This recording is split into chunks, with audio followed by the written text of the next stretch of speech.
আজকের দিনটা ছিল 30শে ডিসেম্বর, সোমবার। এখন সকাল প্রায় ওই 9:30 পৌনে 10টার মতন বাজছে।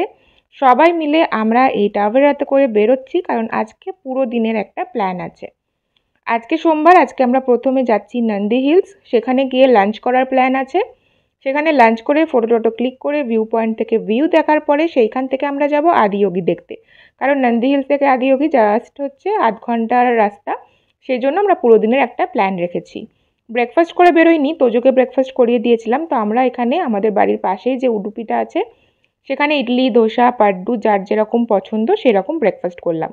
আর আমাদের সাথে আজকে অজয়রাও যাচ্ছে, কারণ ওদের অনেক দিন ধরেই নন্দী হিলস আর আদিয়োগীর প্ল্যান ছিল, যেটা কিছুতেই হচ্ছিল না এক্সিকিউট। তো ফাইনালি আমাদের সবার সাথে একসাথে ওরাও জয়েন করেছে। তারপরে আমরা আবার রওনা হয়ে গেলাম।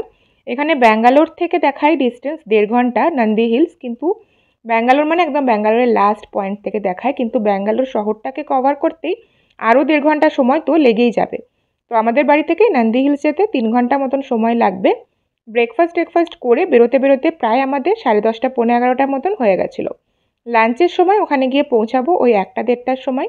তোজোর জন্য আমি একটু লাঞ্চ প্যাক করে নিয়েছিলাম, কারণ নন্দী হিলসের ওপরে যে রেস্টুরেন্টগুলো থাকে সেগুলোতে বাচ্চাদের খাবার মতন উপযুক্ত খাবার থাকে না। আগেরবারও আমরা দেখেছিলাম যে ভীষণ ঝাল খাবার থাকে, আর তোজো একদমই ঝাল খেতে পারে না। সেই জন্য তোজোর জন্য একটুখানি সবজি দিয়ে ডাল, ডিম সেদ্ধটা বানিয়ে নিয়েছিলাম। সাদা ভাত হয়তোবা ওখানে গিয়ে নিয়ে নেব। আর তারপরেই দেখো কিছুটা ব্যাঙ্গালোর থেকে বেরিয়ে আসতেই এয়ারপোর্টের রাস্তাটা পেরোতেই শুরু হয়ে যায় চারিদিকে পাহাড় ঘেরা দৃশ্য। ভীষণ শান্তশিষ্ট একটা ওয়েদারও ছিল, আর তার সাথে দৃশ্যও ছিল শান্তশিষ্ট। দেখতে ভালো লাগে, চোখটা যেন মনে হয় জুড়িয়ে যাচ্ছে। এত নীল আকাশ, সবুজ গাছ, আর এই সবুজ সবুজ ছোট ছোট পাহাড়। ওয়েদারটা আমরা বেশ টেনশনে ছিলাম যে যদি মেঘলা হয়, কারণ সকাল থেকে মেঘলা ওয়েদার ছিল।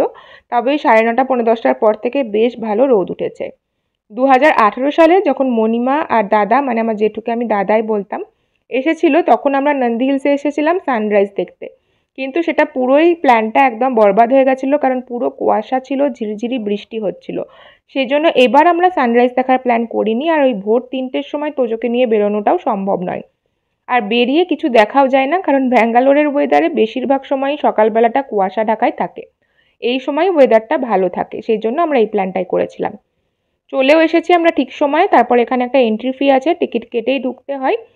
তো টিকিটও আমাদের কাটা হয়ে গেছে। আর তারপরে কিছুটা রাস্তা হেঁটে আসার পরে এখানে টিপু সুলতানের যে গরমকালে থাকার জায়গা ছিল, একটা ঘর দোতলা, সেইখানটায় আমরা এসেছিলাম। আর তার সামনে ছিল এই বিশাল তালাবটা, যেখানে ব্রিটিশরা যখন ওকে আক্রমণ করেছিলেন তখন উনি হচ্ছেন এখানে লুকিয়েছিলেন।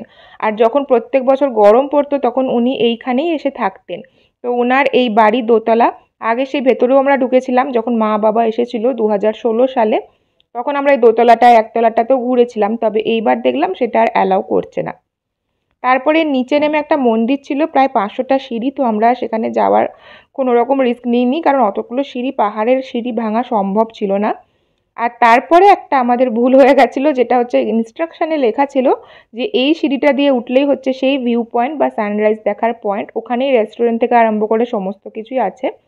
তো আমরা আগেরবার যখন এসেছিলাম গাড়ি করেই পুরো ওই ওপরটায় উঠিয়ে দিয়েছিল, কিন্তু এইবার নতুন নিয়ম অনুযায়ী হচ্ছে প্রাইভেট গাড়ি বা ভাড়া গাড়ি হোক, সেটা নিচে পার্কিং করার পরে সেইখান থেকে গভর্নমেন্টের বাস আছে, সেগুলোতে করে চেপে হচ্ছে সানরাইজ পয়েন্টে পৌঁছাতে হবে। তো আমরা বাসগুলো দেখেছিলাম, কিন্তু আমরা ভেবেছিলাম হয়তো বা লোকাল বাস, এগুলোতে আমরা চাপার দরকার নেই, সেজন্য আর চাপিনি। আর তারপরে ইনস্ট্রাকশন দেখে সিঁড়ি ভেঙে ভেঙে উঠেছি, প্রায় 500টা পাহাড়ের পথে সিঁড়ি। বুঝতেই পারছো মণিমা আর মামনির একটু কষ্টই হয়ে গেছিলো। তবে তোজোকে নিয়ে আমি ভাবছিলাম উঠতে পারবে কিনা, তবে বাচ্চাদের এনার্জির কাছে আমাদের এনার্জি কিছুই নয়।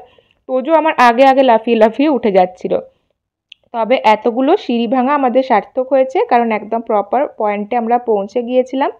সবার খিদে পেয়ে গেছিলো। তো প্রথমেই এই রেস্টুরেন্টটার কথাই বলছিলাম, বা দুবারই যে আমি আগে এসেছি, এই রেস্টুরেন্টেই এসেছি।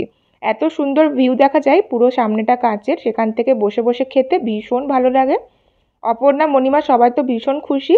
তাদের, অপর্ণার জন্য তো এটা ফার্স্ট টাইম ছিল, আর মণিমার জন্য সেকেন্ড টাইম হলেও এই ভিউ দেখাটা ফার্স্ট টাইমই, কারণ বললামই আগের বার যা কুয়াশা বৃষ্টি, পুরো ট্যুরটাই হয়ে গেছিলো বরবাদ। এখানে আমরা অর্ডার করে দিয়েছিলাম বিভিন্ন ধরনের খাবার দাবার।